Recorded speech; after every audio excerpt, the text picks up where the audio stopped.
Hi viewers, RRR movie ఇప్పుడు అని ఎదురు చూస్తున్నారు. రేపు మార్నింగ్ ఎగ్జాక్ట్లీ 11 o'clockకి టీజర్ రిలీజ్ అవబోతుంది. ఇందులో ఒక పవర్ఫుల్ పాత్ర ఎన్టీఆర్ గారు పోషించబోతున్నారు. అదే కొమరం భీమ్ గారు. అసలు కొమరం భీమ్ ఎవరు అండ్ చరిత్ర ఏంటి, దానిపై మాట్లాడడానికి ప్రస్తుతం మనతో పాటు ఉన్నారు ఓయూ ప్రొఫెసర్ బాలకృష్ణ గారు. సార్ నమస్తే. సార్ నమస్తే సార్. చాలామంది ఇప్పుడు RRR సినిమా కోసం ఎదురు చూస్తున్నారు. ఇప్పుడా ఈ లాక్డౌన్ తర్వాత ఇప్పుడా అని. కానీ ఎన్టీఆర్ లాంటి వ్యక్తి ఈరోజు కొమరం భీమ్ పాత్ర పోషిస్తున్నారు ఇందులో. అసలు ఎవరు ఈ కొమరం భీము, ఏంటి ఆయన చరిత్ర? సమైక్య ఆంధ్రప్రదేశ్ ఉన్నప్పుడు తెలంగాణ వీరులు, తెలంగాణ యోధులు చరిత్రలో ఎన్నో రకాలుగా గుర్తుండిపోయే తమ శౌర్య ప్రతీకాలను ప్రజలకి రాకుండా, చరిత్రలో అంత గుర్తింపు రాకుండా జరిగిందనేది మరొక వాస్తవం. అందులో భాగంగానే ఇప్పుడు మనం చెప్పుకుంటున్న కొమరం భీం. కొమరం భీము అటు మన్యం వీరుడు అల్లూరి సీతారామరాజు లాగానే తెలంగాణలోని ఆదిలాబాద్లో జన్మించి అక్కడి గోండు ప్రజలలో, గిరిజన ప్రజలలో, ట్రైబల్స్లో ఒక వీరోచితమైన పోరాటం చేసి చరిత్రలో మరపురాని, ఎప్పటికీ తొలగిపోని ఒక చరిత్ర సృష్టించుకున్నాడు. తెలంగాణ వచ్చిన తర్వాత జరుగుతున్న ఒక శుభ పరిణామాల్లో ఇది ఒకటి. ఇలాంటి గొప్ప గొప్ప యోధులు, తెలంగాణ కోసం పోరాడిన వాళ్ళు, లేదా నిజాంకు వ్యతిరేకంగా పోరాడిన వాళ్ళు, తెలంగాణ ప్రజల అస్తిత్వం కోసం తమ జీవితాలు ధారపోసిన వాళ్ళందరినీ ఇప్పుడు ఈ విధంగా చరిత్రలోకి వస్తుంది. అదొక శుభ పరిణామంగా చెప్పొచ్చు. ఇప్పుడు మీరు అన్నట్టు కొమరం భీమ్ గారు 1901 అక్టోబర్ రోజు అక్కడ జన్మించారు. సహజ సిద్ధంగానే ట్రైబల్ ఏరియా, గోండులు కాబట్టి అప్పుడు ఆ ఏరియాలన్నీ చదువుకు, విద్యకు, అభివృద్ధికి చాలా దూరంగా ఉండేది. వీళ్ళు కూడా గిరిపుత్రులు, అడవి బిడ్డలు కాబట్టి అడవుల్లోనే ఉండేవాళ్ళు. ఉన్నంతలో ఆ పోడు వ్యవసాయం అంటారు, దాన్నే షిఫ్టింగ్ కల్టివేషన్ అంటారు, లేదా నార్త్ ఈస్ట్ ఇండియాలో జూమ్ కల్టివేషన్ అంటారు. అంటే అడవులను నరికేసేస్తారు, దాన్ని చదునుగా చేసుకొని అనుకూలంగా చేసి దున్నుకొని దాని మీద వచ్చే పంటలతోని తమ బ్రతుకుని ఈడుస్తుంటారు. కొంతకాలం తర్వాత ఒక 5 ఏళ్ళు 10 ఏళ్ళు అయిన తర్వాత ఆ భూమిలో సారం తగ్గిపోతే ఆ స్థలం నుంచి మళ్ళీ ఒక ప్రదేశానికి వెళ్ళడము, అక్కడ ఈ అడవులు మళ్ళా చెక్కడము, దాన్ని జూమ్ కల్టివేషన్ అంటారు, పోడు వ్యవసాయం అంటారు. అలా చేసుకునే నేపథ్యం ఉన్న వాళ్ళ కుటుంబ వాతావరణం. వీరి తండ్రి కూడా, కాకపోతే కొంత ఆదర్శ భావాలు, కొంత అభ్యుదయ భావాలు ఉన్న వ్యక్తి ఈ మన భీమ్ గారి తండ్రి. అప్పుడు జరుగుతున్న కార్యక్రమాల్లో ఈ నిజాం ప్రభు యొక్క దురగతులు కొన్ని ఎక్కువగా ఉండేది. ఆయన అండ చూసుకొని అప్పటి జమీందారులు, ఈ జాగీర్దారులు, పట్వారీలు ఈ ప్రజల మీద, అమాయకమైన ప్రజల మీద దాడులు చేస్తూ వారికి తోచింది ఏది కనబడుతుంది దోచుకొని వెళ్ళేవారు. అడిగే పరిస్థితి లేదు అప్పుడు ఆ ప్రజలకు కూడా. ఏమిటి అంటే, అడవిలో ఈ ప్రజలు ఈ పోడు వ్యవసాయం కోసము అడవులను కట్ చేసుకుంటే, చెట్లను నరికేస్తే ఈ ఫారెస్ట్ ఆఫీసర్లు, నిజాం యొక్క ప్రభుత్వ అధికారులు వచ్చేసి ఈ పిల్లల యొక్క చేతులు, ఎవరైతే అడవులు నరుకుతున్నారో వాళ్ళ చేతులు నరికేసేవాళ్ళు, వాళ్ళ వేళ్ళను నరికేసేవాళ్ళు. వాళ్ళు చేసిందే వేదం, చేసిందే చట్టం ఆ రోజుల్లో. అలాగే ఎవరైతే ఈ ఈ గిరిజన పుత్రులు ఆ స్థలాన్ని చదును చేసి వ్యవసాయం చేసుకుని తద్వారా వచ్చిన పంటను తీసుకునే టైంలో వాళ్ళు వచ్చేసేసి ఈ పంట అంతా మాది అని చెప్పి నిజాం యొక్క మనుషులు బెదిరించేవాళ్ళు, తీసుకునేవాళ్ళు. వీళ్ళు కనుక ఎదురాడి, ఇంతకాలం మేము 6 కాలం కష్టపడ్డాము, ఈ పంట మాది కదా అంటే, లేదు మీది ఎట్లా అవుతుంది, ఈ స్థలం అంతా నిజాముది, ఇది మాదే కదా అని వాళ్ళు లాక్కు వెళ్ళేవారు. ఈ పరిస్థితులు చూసిన తర్వాత కొమరం భీమ్ యొక్క తండ్రి ఈ అన్యాయానికి వ్యతిరేకంగా పోరాటం మొదలుపెట్టాడు. తన వాయిస్ని రేజ్ చేయడం మొదలుపెట్టాడు, ప్రశ్నించడం మొదలుపెట్టాడు. ఈ నేపథ్యంలో ఇతను ఏదో విప్లవం తీసుకొస్తున్నాడు, మా ప్రభుత్వానికి లేదా మేము చేస్తున్న పాలనకు వ్యతిరేకంగా మారుతున్నాడు, అక్కడున్న ఈ గిరిజనుల లోపల ఒక రకమైన విప్లవం తీసుకొస్తున్నాడనే దుగ్ధతో అప్పటి అధికారులు, నిజాం యొక్క అధికారులు ఆయన చేస్తారు. అప్పుడు మన కొమరం భీమ్ యొక్క వయసు సుమారు 15 ఏళ్ళు మాత్రమే ఉంటుంది. అప్పటిదాకా ఆయనకు చదువు రాదు. కాకపోతే తండ్రి చేస్తున్న కార్యక్రమాలు చాలా సునిశ్చితంగా దగ్గర నుంచి చూసేవాడు. ఆయన కూడా అర్థం చేసుకుంటున్నాడు. ఈ అడవుల్లోకి చుట్టుపక్కల ఉన్న వ్యాపారవేత్తలు వచ్చేసి వీళ్ళని ఎలా ఎక్స్ప్లాయిట్ చేస్తున్నారు, ఎలా మోసం చేస్తున్నారు, చాలా తక్కువ డబ్బులు ఇచ్చేసి చాలా ఎలాంటి అడవిలో నుంచి అన్ని వనరులు లాక్కపోతున్నారు. పండ్లు, ఫలాలు, కాయలు, చెట్లు నరుక్కుంటూ వెళ్తున్నారు. వీళ్ళకి కేవలం ఏదో గంజి తాగడానికి మాత్రమే అవసరమైనంత సరుకులు ఇచ్చేవాళ్ళు. ఇది చూసి ఆయన మనసులో రగిలిపోయేది. దీనికి తోడు అటు తండ్రి కావడం, చనిపోవడంతో ఈయన లోపల ఇంకా ఆవేశం పెళ్ళుపీకింది. ఈ నేపథ్యంలో ఈయన కూడా రోజు పరిశీలిస్తున్నాడు, రకరకాల సమస్యలు వింటున్నాడు, కొంత యాక్టివ్ అయ్యాడు. చిన్న వయసులోనే అక్కడ సమస్యలు పరిష్కరించడానికి నడుము కట్టాడు.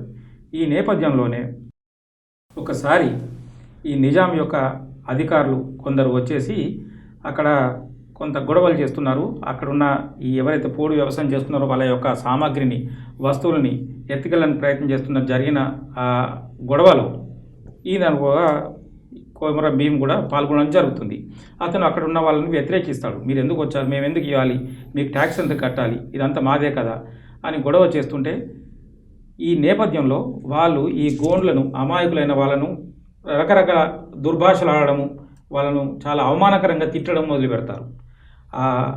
అంతేకాకుండా అక్కడ ఉన్న వాళ్ళని కొంతమంది మీద చేయి వేసుకోవడము, దురుసుగా ప్రవర్తిస్తుంటే అది చూసి తట్టుకోలేని మన కొమరం భీము దాంట్లో ఉన్న ఒక తహసీల్దార్ని, అతను నిజాం యొక్క దగ్గరి వ్యక్తి అన్నమాట, అతన్ని చంపేసేస్తాడు అక్కడనే. చేయడంతో ఇది అనుకోకుండా జరిగిన పరిణామంతో వెంటనే ఏం చేయాలో అర్థం కాక వెంటనే ఆ అడవిలో నుంచే నడుచుకుంటూ చంద్రపూర్కి వెళ్ళిపోతాడు కొమరం భీమ్. చంద్రపూర్కి వెళ్ళిన తర్వాత ఏం చేయాలో అర్థం కాదు. అక్కడికి వెళ్ళిన తర్వాత ఒక ఆయన విఠోబా అని ఒక మహానుభావుడు ఈయనకు పరిచయం అవుతాడు. ఆ విఠోబా ఏమిటి అంటే మహారాష్ట్రీయన్ అయినప్పటికీ కూడా చంద్రపూర్లో ఉండి నిజాం రాజు పాలనకు వ్యతిరేకంగా పోరాడుతుంటాడు. ఆయన ఒక దినపత్రికను, ఒక మాసపత్రికను నడిపిస్తూ ఉంటాడు. సాహిత్యపరంగా ప్రజల్లో చైతన్యించడానికి ప్రయత్నం చేస్తూ ఉంటాడు. ఈ పత్రిక ద్వారా నిజాం యొక్క అకృత్యాలను బయటగట్టడానికి ప్రయత్నం చేస్తుంటాడు. ఆయన దగ్గర ఈ మన కొమరం భీం కొంతకాలం షెల్టర్ తీసుకుంటాడు. ఆ షెల్టర్ తీసుకొని ఆయన దగ్గర ఉన్నంత రోజుల్లోనే హిందీ, ఇంగ్లీష్, ఉర్దూ ఈ 3 భాషలు నేర్చుకుంటాడు. 3 భాషలు నేర్చుకున్నాడు. 3 భాషలు చదువుకోలేదు. అంతదాకా ఏమాత్రం చదువు సంధ్యలు లేని వ్యక్తి అక్కడ ఈ చంద్రపూర్లో ఉన్నప్పుడు విఠోబా గారి యొక్క ప్రోద్బలం వల్ల 3 భాషలు నేర్చుకుంటాడు. 3 భాషలు నేర్చుకున్న ఈ నేపథ్యంలో కొంతకాలానికి నిజాం యొక్క కన్ను, ఆ ప్రభుత్వం యొక్క కన్ను ఈ విఠోబా యొక్క ప్రెస్ మీద పడడము, ప్రెస్ను మూసేయిస్తారు. మూసేయించిన తర్వాత ఏం చేయాలో అర్థం కాలేదు. ఈ లోపల ఈయన కోసం కూడా నిజాం యొక్క ప్రజలు, ఎందుకంటే ఆల్రెడీ ఒక కేసు ఉంది కాబట్టి ఆయన కోసం వెతుకుతూ ఉంటారు. ఈ విషయం తెలుస్తుంది. తెలిసిన తర్వాత ఏం చేయాలి, ఇక్కడ ఉంటే బాగుండదు, వెంటనే ఏదో ఒక రకంగా ఇక్కడి నుంచి తప్పించుకొని పోవాలి అనే ఉద్దేశంతో ఆ రోజుల్లో అప్పుడు అక్కడి నుంచి చంద్రపూర్ నుంచి అస్సాం వైపు వెళ్తున్న ఒక ట్రైన్లో పడి వెళ్ళిపోతాడు. అంతే, ఎక్కడికి ఏమిటని ఆలోచించలేకుండా వెళ్ళిపోతాడు. దానికి ఒక నేపథ్యం కూడా ఉంది. మంచిర్యాలలో ఒక మిత్రుడు, ఆయనకు ఒకతను పరిచయమైన వాడు ఉంటాడు. ఆయన ఈ మనం కొంతకాలం తప్పించుకొని పోవడానికి అస్సాంలో టీ ప్లాంటేషన్లో పనిచేద్దామని చెప్పి ఉంటాడని ఒక కథ వినిపిస్తుంది. అది ఎంతవరకు నిజమో మనం కనుక్కోవాల్సింది. సరే, అక్కడికి వెళ్తాడు. అస్సాంలో తేయాకు పరిశ్రమలో పనిచేస్తాడు. అక్కడ ఎందుకంటే నాయకుడు అనేవాడు ఎక్కడ ఊరుకోడు, ఆ లక్షణాలు బయట వస్తూనే ఉంటాయి. అక్కడ కూడా దాదాపు ఇలాంటి ఎక్స్ప్లాయిటేషన్, అంటే ఈ కార్మికులను దోచుకునే లక్షణాలు ఉన్నాయి కాబట్టి అక్కడ కూడా ప్రశ్నించడం మొదలు పెడతాడు. అక్కడ కూడా చిన్న చిన్న ఘర్షణలు, అక్కడ కూడా గొడవలు అవుతున్నాయి. అక్కడ కూడా ప్రజలు ఈయనకు మద్దతు పలకడము, అక్కడ కార్మికులు ఈయనకు అండగా ఉండడము, ఇవన్నీ చూసిన తర్వాత అక్కడ ఉన్న వ్యతిరేకులు ఇంకా అప్పుడు కూడా అక్కడ కొంతమంది కలిసి అప్పుడు బ్రిటిష్ వాళ్ళకు కూడా అక్కడ ఉండేవాళ్ళు, వాళ్ళు కూడా ఈయన మీద దాడులు చేద్దామని ప్రయత్నం చేస్తున్నప్పుడు పట్టుకుంటారు. అరెస్ట్ చేసి ఈయన జైల్లో పెడతారు. జైల్లో పెట్టిన తర్వాత ఒక 4 రోజులలో జైల్లో నుంచి ఎవరు చూడకుండా తప్పించుకుంటాడు, బయటకు వస్తాడు. బయటకు వచ్చి ఆ రైల్వే స్టేషన్ నుంచి ఒక ట్రైన్ పోతుంటుంది, గూడ్స్ ట్రైన్. ఆ గూడ్స్ ట్రైన్ మీద పడి రాత్రికి రాత్రే అక్కడి నుంచి పారిపోయి మళ్ళీ వచ్చేసి దాదాపు మళ్ళీ ఈ చంద్రపూరు బలార్షా దగ్గరికి వస్తాడు. మహారాష్ట్రలోని బలార్షా వస్తాడు. బలార్షా వచ్చిన తర్వాత అక్కడికి తన తల్లి, తన బంధువులు ఇంకా కొందరు వాళ్ళందరినీ సమీకరించుకుంటాడు. సమీకరించుకున్న తర్వాత ఇంకా ఆయన హృదయం జరించిపోతుంది. ఇంకా ఇంకా గతంలో కంటే కూడా ఎక్కువయ్యాయి. ఈ నిజాం యొక్క దుర్మార్గాలు ఇంకా ప్రజల్ని హింసిస్తున్నారనే విషయం తెలిసిపోయింది. హృదయం బద్దలవుతుంది, ఆయనకు రగిలిపోతుంది. ఏం చేయాలో అర్థం కాదు, ఎలా చేయాలని చెప్పేసి ఈ లోపల కొంత అదును చూసుకొని ఎవరు గుర్తుపట్టకుండా అన్ని జాగ్రత్తలు తీసుకొని ఇక్కడే ఈ మనం జోడేఘాట్ దగ్గర ఉన్న ప్రాంతంలో లచ్చు పటేల్ అని ఒక అక్కడి పట్వారి లోకల్ లీడర్ ఆయన, మనం ఇప్పుడు జమీందార్ లాగా అనుకోవచ్చు. ఆయన దగ్గరికి వస్తాడు. వచ్చేస్తే ఆయన కూడా ఈయనకు ఆశ్రయం ఇస్తాడు. ఈయన సంగతి తెలిసి గతంలో జరిగిన ఇన్సిడెంట్లన్నీ తెలిసినప్పటికీ కూడా ఈయనను దగ్గరికి తీసి పెట్టుకున్న నేపథ్యంలో ఈ లచ్చు పటేల్కి అక్కడ ఆసిఫాబాద్ అనే ప్రాంతంలో ఉన్న ఒక ఇన్స్పెక్టర్కి అమీన్ సాబ్ అనే వాళ్ళు ఆ రోజుల్లో. ఆ అమీన్ సాబ్కు ఈయనకు కొంత ఆస్తిపరమైన కొంచెం గొడవలు ఉండేవి, సమస్యలు చాలా ఉన్నాయి. అది చాలా తీవ్ర స్థాయికి వెళ్ళాయి. ఎందుకంటే ఈయనేమో ల్యాండ్ లార్డు, ఒక జమీందార్ లాగా, ఆయన నిజాం యొక్క ఇన్స్పెక్టరు. కాబట్టి రెండు సమవుజ్జీలే. ఏం చేయాలని చెప్పి అక్కడున్న ఏరియాలో ఉన్న వాళ్ళందరూ కూడా ఆ గొడవల గురించి తెలుసు కాబట్టి చాలా అదొక సెన్సేషనల్ ఇష్యూ లాగా అయిపోయింది. ఇప్పుడు కదా మనం చైనా అమెరికా మధ్యన ఎలా అయితే అభిప్రాయ భేదాలు చూస్తున్నామో అలాగ అనుకోవచ్చు. ఆ విషయం అందరికీ తెలుసు ఆ రోజుల్లోనే, అంటే పేపర్ లేకపోయినా, టెలిఫోన్లు, మెసేజ్, మీడియా లేకపోయినా. ఈ నేపథ్యంలో మన భీమ్ ఏం చేస్తాడంటే, ఈయన కనుక ఆయనను అమీన్ సాబ్ని తర్వాత ఈ లచ్చు పటేల్ మధ్యన ఒక సమన్వయంగా కూర్చోబెట్టి ఆ ఇద్దరు సమస్యను పరిష్కారం చేస్తాడు. గొడవ లేకుండా, కొట్లాడుకోకుండా, ఇంకా హద్దులు మీరకుండా. అది చేసేసరికి ఆ ఏరియాలో, ఈ ముఖ్యంగా జోడేఘాట్ ఏరియాలో, ఈ ప్రాంతం లోపల ఈయన ఒక ఓవర్ నైట్లో చాలా పాపులర్ అయిపోయాడు. ఇంత గొప్ప ఎవరూ చేయలేని పనిని ఎన్నో ఏళ్ళ నుంచి సతమతం ఉన్న ఈ సమస్యను ఈయన ఒకటే రోజులో సాల్వ్ చేశాడు అనేసరికి ఇంకా ఈయన పేరు ప్రాముఖ్యంలోకి వచ్చింది. వచ్చినప్పుడు సహజంగానే ఈయనకు కొంత ఫ్యాన్ ఫాలోయింగ్ ఏర్పడము, ఈ యువకుల్లో కూడా ఈయనకు క్రేజ్ రావడము, చాలామంది ఈయన వెనుక ఉన్నప్పుడు ఇతను పాపం ఆ పటేల్ ఎవరైతే లచ్చు పటేల్ ఉన్నారో ఆయన కూడా ఏం చేస్తాడంటే ఈయనకు ఒక అమ్మాయిని చూసి పెళ్లి చేయడము, ఇలాగా కూడా ఈయన వెల్ఫేర్ కూడా చేస్తుంటాడు. కొంత స్థలం ఇచ్చేసి ఆ స్థలాన్ని పంటలు పండించుకోమని చెప్పడము. ఈ నేపథ్యం లోపల ఈ రోజు పెరుగుతున్న నిజాం యొక్క దుర్మార్గాలు, దుష్టత్వాలు ఈయన చూసి సహించలేక ఎక్కడికక్కడ ప్రశ్నించడము, గొడవ చేయడం మొదలవుతున్నప్పుడు ఈయనను అణచడానికి, ఈయనను కంట్రోల్ చేయడానికి నిజాం దగ్గర నుంచి కొంతమంది ప్రత్యేకమైన అధికారులు ఆయన పంపిస్తాడు. నిజాం తన దూతల్ని పంపించి ఈయనను చేస్తుంటే చివరికి ఒకానొక దశలో ఏమనుకుంటాడు కొమరం భీమ్, వీళ్ళతో మాట్లాడేందుకు నేను వెళ్ళిన ఆర్గ్యుమెంట్ ఏదైతే ఉందో నేను డైరెక్ట్గా వెళ్ళేసి నిజాం ప్రభువుతోనే మాట్లాడతాను, ఆయనను కన్విన్స్ చేస్తాను. ఈ నేపథ్యం లోపలనే ఏమంటున్నాడు ఈ కొమరం భీమ్ ఏమంటాడంటే, కొత్తగా ఏమంటాడంటే జల్ జమీన్ జంగల్ లేదా జల్ జంగల్ జమీన్, అంటే అడవిలోని నీరు మావే, అడవిలోని అడవి మాదే, అడవిలోని భూమి మాదే అనే ఒక ఈ కొత్త స్లోగన్ తీసుకొని ఈ గిరిపుత్రులు, అడవిలో నివసించే ఈ మనుషులందరికీ మేమే, మాకే హక్కు, మాది ఒక ప్రత్యేకమైన ల్యాండ్, మాకే స్వతంత్ర ప్రతిపత్తి ఉండాలి అనే ఒక రకమైన ఆర్గ్యుమెంట్ ముందుకు పెడతాడు. ఇది ముందుకు పెట్టి దీన్ని తను నిజాంతో కూడా ఒప్పిస్తాను అనే ఉద్దేశంతో ఇటు హైదరాబాద్కు వస్తాడు. వచ్చేసి నిజాం అపాయింట్మెంట్ కోసం ట్రై చేస్తాడు. కానీ నిజాం ప్రభు దగ్గరని ఆయనకు కలిసే అవకాశం రాకపోతే ఇంకా మాట్లాడాల్సింది ఏమి లేదు, ఇంకా ఉండి లాభం లేదని చెప్పి ఇక వేరే మార్గం లేదని మళ్ళీ రిటర్న్ వెళ్ళిపోతాడు. ఆదిలాబాద్ జిల్లాలోకి తన అటవీ ప్రాంతంలోకి వెళ్తాడు. వెళ్ళి తనతో పాటు ఒక 12 మంది యువకుల్ని, అగ్గి బరాటా లాంటి మంచి ధైర్యము, నమ్మకము, కమిట్మెంట్ ఉన్న వాళ్ళని ఒక 12 మంది యువకులతోని ఒక సైన్యంలాగా తయారు చేస్తాడు.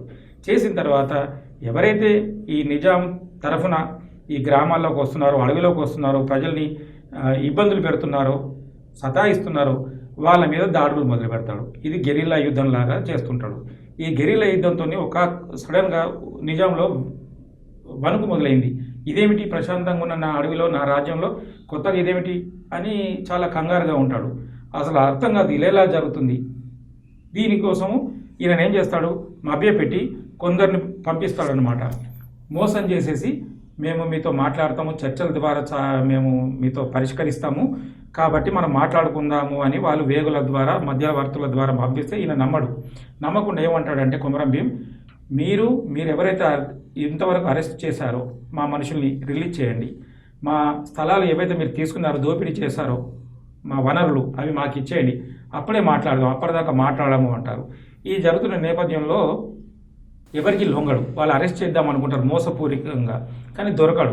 ఈ నేపథ్యంలోనే ఏం చేస్తుంటారంటే ఈ జోడఘాట్లో ఒక రోజు 1940 సంవత్సరం 27 అక్టోబర్ ఆ రోజు సడన్గా పొద్దున లేచేసరికి చాలామంది ఆడవాళ్ళు చూస్తుంటారు ఆ చుట్టుపక్కల గ్రామాల లోపల నుంచి ఈ నిజాం యొక్క సైన్యము ఎంటర్ అవుతుందని. ఏం చేయాలో అర్థం కాదు.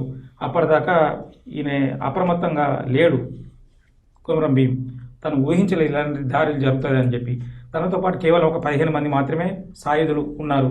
తమ తుపాకులు తీసుకొని ఆ గుండ్లు నింపుకొని తమ కత్తులు కటార్లు తీసుకునే లోపలనే ఈ సైన్యం వచ్చేసి మీద పడుతుంటే ఇంకా వాళ్ళు వెనక్కి చూడకుండా ఇంకా జీవితం అది గెలవడమో లేకపోతే చనిపోవడమో, జీనా హై యా మరణా హై అనే ఉద్దేశం మీద పోరాడుతున్న నేపథ్యంలోనే చివరికి ఈ నిజాం యొక్క సైనికులు ఆయనను పట్టుకుంటారు ప్రాణాలతో.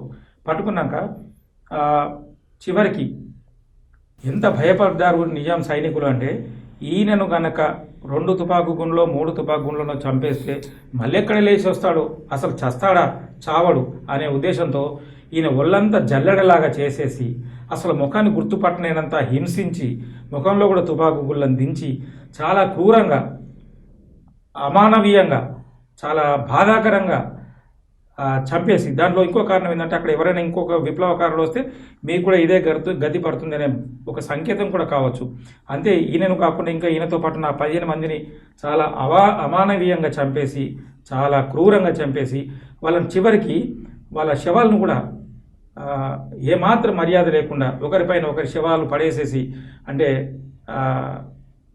కాల్చేసరికి అక్కడున్న ఈ గిరిపుత్రులకు, గోండులకు ఆవేశం కట్టలు తెంచుకొని ఆ రాత్రి అంతా ఆ గిరులు, కొండలు, కోనలన్నీ మారుమోగేలాగా కొమరం భీం అమర్ హే, కొమరం భీం అమర్ హే, జల్ జంగల్ జమీన్ హమారా హే అని ఇట్లా స్లోగన్ చేసుకుంటూ ఆ రాత్రంతా గడిపి ఆ తర్వాత కూడా ఒక పెద్ద సైన్యంలాగా తయారైపోయి వాళ్ళందరూ మన నిజాం మీద దాడికి కొనసాగుతూ కొంతకాలం జరుగుతుంటుంది. కానీ చివరికి నిజాం సైన్యము అత్యంత ఆధునికమైన ఈ వెపన్స్ ఉండడము, తుపాకులు ఉండడము, తర్వాత ఇట్లాంటి కార్యక్రమాలు. ఇంకొక విషయం చెప్పాలి, ఇక్కడ ఎప్పుడైతే అక్కడ తేయాకు తోటల నుంచి రైల్లో తప్పించుకొని ఇక్కడికి వస్తాడో బలార్షాకి వచ్చినప్పుడు, బలార్షాలో ఉన్నప్పుడు ఆయన 1920 ప్రాంతంలో అక్కడ అల్లూరి సీతారామరావు చేస్తున్న పోరాటాలు కూడా ఈయనకు తెలుస్తుంది. ఈయన చాలా ఉత్సాహం పొందుతాడు ఆయన దగ్గర నుంచి. అంటే నాలాగా ఇంకొకరు ఎక్కడనో చేస్తున్నారు, నేను కూడా ఈ పోరాటం చేయాలి అనేది కూడా వారికి. కొమరం భీం గారు అల్లూరి సీతారామరాజు గారు ఆ టైంలో ఎప్పుడైనా కలుసుకున్నారంటారు? కలుసుకునే అవకాశం లేదు. కానీ ఉద్యమం ఏంటని తెలిసింది. కానీ ఒకరి విషయాలు ఒకరికి తెలుసు. ఇక్కడ ఈయన చేస్తున్న కార్యక్రమాలు అక్కడ అల్లూరి సీతారామరాజు గారికి కూడా తెలిసి ఉంటుంది. అలాగే అల్లూరి సీతారామరాజు గారి యొక్క పోరాటం మాత్రం ఈయన ఖచ్చితంగా తెలుసు. కానీ చరిత్రలో ఎంతోమంది పోరాటాలు చేశారు. ఈరోజు కొంతమంది ఒక కొమరం భీం కానీ, అల్లూరి సీతారామరాజు కానీ కొంతమంది ఇప్పటికి పాపులర్గా ఉన్నారు బాగా.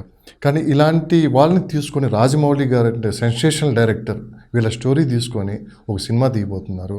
అంటే ఇది యాజ్ టీజ్గా సినిమా ఉన్న స్టోరీ చూపిస్తారని మీరు అనుకుంటున్నారు? అంటే ఇందులో పవర్ఫుల్ ఎన్టీఆర్ గారు పోషిస్తున్నారు, రామ్ చరణ్ గారు పోషిస్తున్నారు.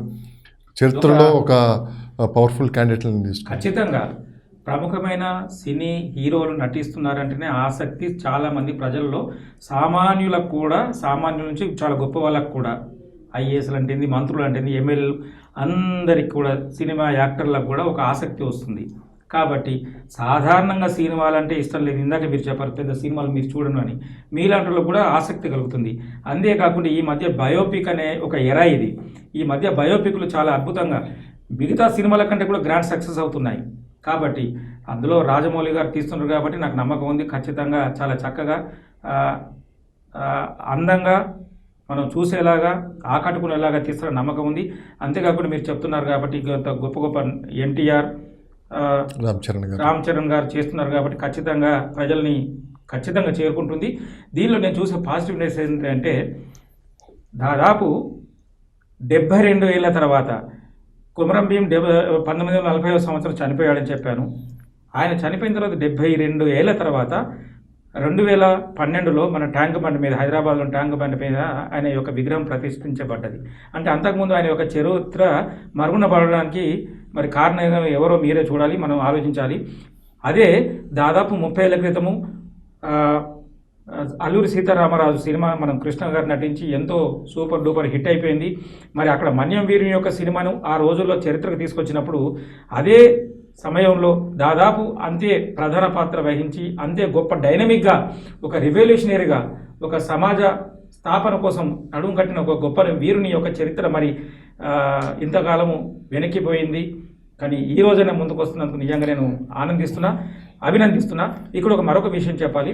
ఈ కొమరం భీం చనిపోవడానికి కారణం ఏమిటంటే ఆయనతో పాటు ఉన్న తన గోండు సోదరుడు ఒకడు కుర్దూ పటేల్ అనే వ్యక్తి ఈ నిజాం సైన్యంతో లోపాయకారిగా లంచానికి లొంగి వాళ్ళు చూపించిన ఆశకు లొంగిపోయి ఈయన యొక్క ఆనవాళ్ళు ఎక్కడున్నాడు, ఏ పరిస్థితుల్లో ఉన్నాడు, ఏం పడుకున్నాడు, ఏం చేస్తున్నాడు అనే విషయం చెప్పి ఈయన చావు కూడా కారణమవుతాడు. అంటే విషయం ఏంటంటే మన చరిత్రలో అన్ని చూసుకోవాలి. చాలాసార్లు మనకు శత్రువులు ఎక్కడే ఉండరు, మన దగ్గరే ఉంటారు అనేది కూడా దీంట్లో మనకు ఇప్పుడు కూడా తెలుస్తుంది. అప్పటి నుంచి కూడా అదే చరిత్ర ఉంది. కాబట్టి ఈ రాబోతున్న ఈ సినిమా నేను ఆహ్వానిస్తున్నాను. కాస్త వాస్తవాలకు దగ్గరగా ఉండాలని కోరుకుంటున్నాను. కానీ కొమరం భీం గారి మరణం కానీ ఇటు అల్లూరి సీతారామరాజు గారి మరణం గారు రెండు ఒకే విధంగా ఉంటాయి సార్. చూస్తుంటే మనం తలుచుకుంటే దాదాపు ఒకేలాగా ఉన్నాయి. అదే వీరోచితంగా ఉంది. గమ్మతైన విషయం ఏంటంటే ఇద్దరు వీరోచితంగా వీరులు. తర్వాత 39 ఏళ్ల వయసులోనే కొమరం భీం చనిపోవడం జరిగింది. చాలా చిన్న వయసు. అసలు జీవితంలో ఇంకా ఎదిగి ఉండాల్సినంత గొప్ప స్థాయికి రావాల్సిన అదే కరెక్ట్ టైం. ఆ టైంలోనే అటు అల్లూరి సీతారామరాజు కూడా దాదాపు చిన్న వయసులో చనిపోయారు. కాబట్టి ఒక విధంగా చెప్తే ఇద్దరి జీవితంలో కూడా సామీప్యత ఉంది. ఇద్దరి పోరాటంలో, ఇద్దరి జీవిత విధానంలో కూడా ఇద్దరు కూడా అడవులో నుంచి వచ్చారు.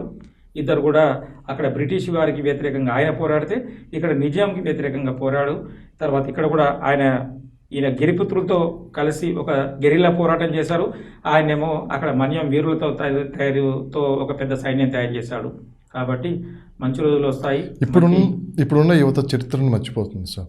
కానీ ఈ అల్లూరి సీతారామరాజు కానీ కొమరం భీం కానీ వీళ్ళని ఇన్స్పైర్ తీసుకొని ఇప్పుడు యువత ఏం నేర్చుకోవాలంటారు? యువత ఈ రోజుల్లో ఒక స్వచ్ఛమైన సమాజం కోసం, 10 మందికి మేలు జరిగే సమాజం కోసం, అంతరాలు లేని సమాజం, అందరూ సంతోషంగా సుఖ సంతోషాలతో అందరూ ఆనందంగా గడిపే రోజులు.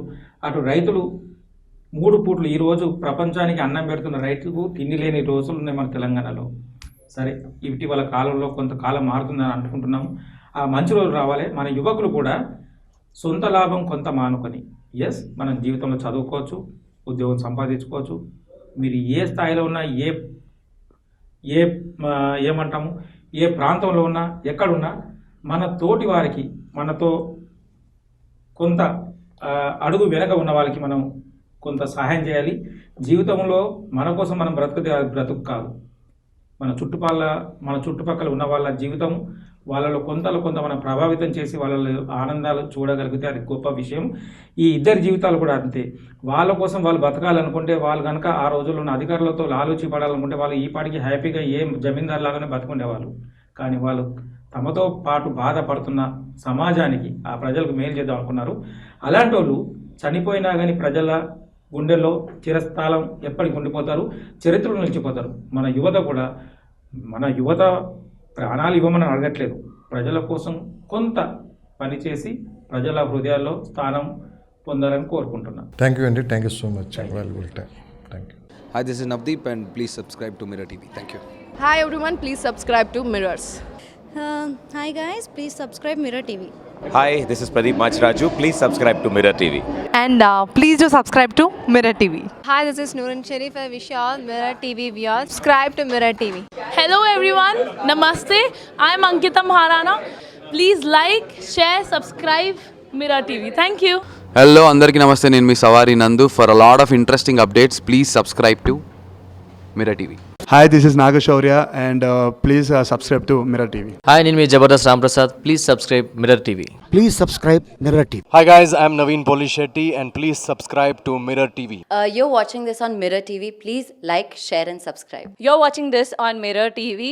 Please like, share and subscribe. Hi guys, Nanumi Ruksha Dhillon. Please subscribe to Mirror TV. Thank you. Please subscribe to Mirror TV. Thank you.